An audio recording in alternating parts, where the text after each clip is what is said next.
excited about worship here at First Baptist Church of China, and know that each time we gather is a new opportunity for us to connect with God. Jesus, you're the only one that I could live for. One way, Jesus, you're the only one that I could live for.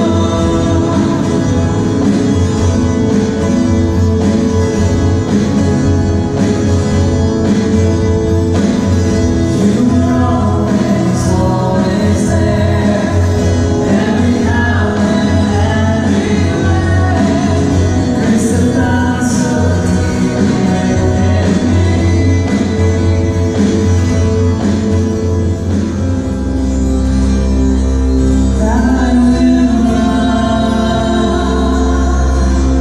like a child still in mother, to the safety of the Father, to the place where I belong. God of glory, majesty, praise forever to the King of kings. Praise forever to the King I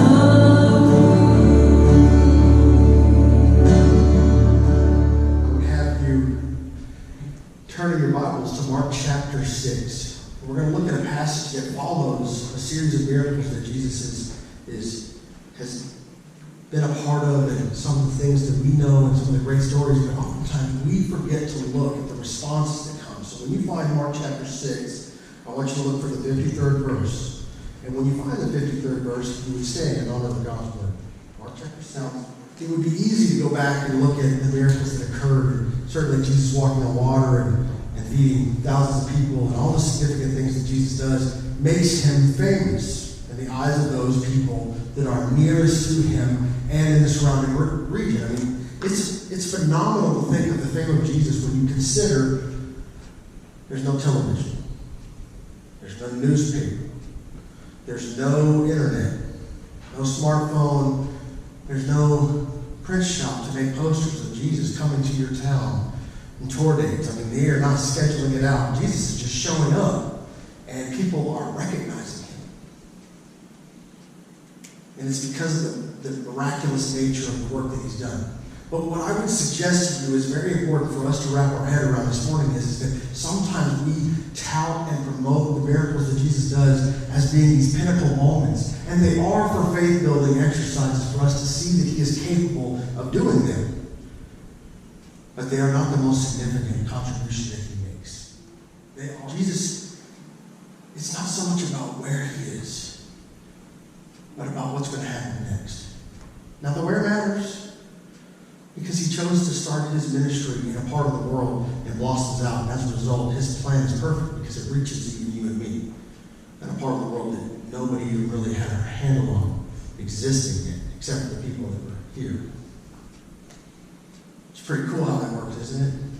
That God had a plan. This is something Brother Ben says a lot. Everybody look at your neighbor and say, God has a plan. You're a part of it. I love what they do as a response. But before we get to their response, I had an encounter one time that I thought was really interesting to me, because I worked at the front desk at a hotel near the Kansas City airport. I did this during seminary.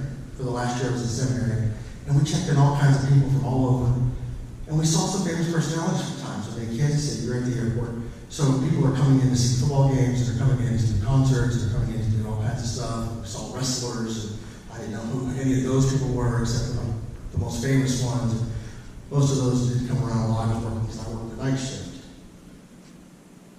But a man walks up, and I know the name, but I can't place it. And I'm checking him in. I'm probably breaking some kind of rule by telling you this, but he's checking in. And I'm like, I know this name. And I said that out loud, and I usually would have restrained from that. I must have been extra tired that night. But I said, Martin Hamlish, I know that name. He looks at me from across the counter and says, I play a little piano. Now, some of you are going to look at Mark Hamish and be like, oh, heck yeah, he plays the piano. Award-winning pianist, composer. And I remember thinking later, because as soon as he walked away, I hopped on the internet. I looked up his name. I was like, that's where I got that name. And it was pretty cool. And I saw a lot of famous people. Some I recognized right away.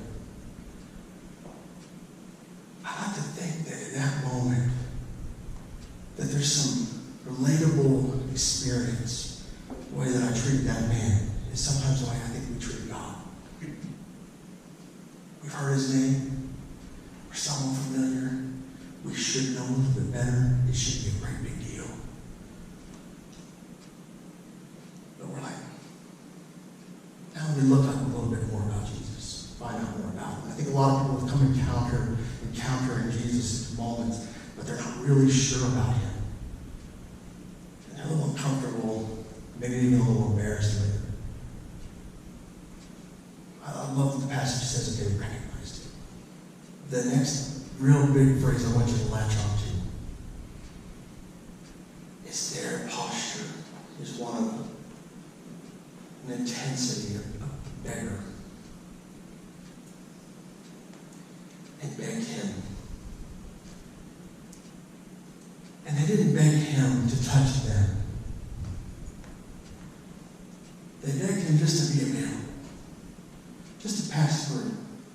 That they might reach up and grab a hold of his garment. Oftentimes we want to go right to the blesser and we want to ask him to do the whole thing. But their posture is one of humility before the Creator, and they are saying to him, we've laid some people out in front of you. Can you please make sure you go by them? Or begging you. That they can just reach up and touch you. Not you, but your clothing. This is significant, by the way, and it's missed here completely because we don't understand what his garment looked like. The hem of his garment would have had strands of material hanging off of it. They would have been knotted, 4 knots. One knot for each letter of the word God, or Lord, more specifically. And the hem of his garment would have been significant for them to reach out and grab a hold of it, saying, we know that you're God. To touch the edge of it would have been a testimony, we believe you're the Lord. And they said, just let these people who are here that are before you testify before this group that you are God.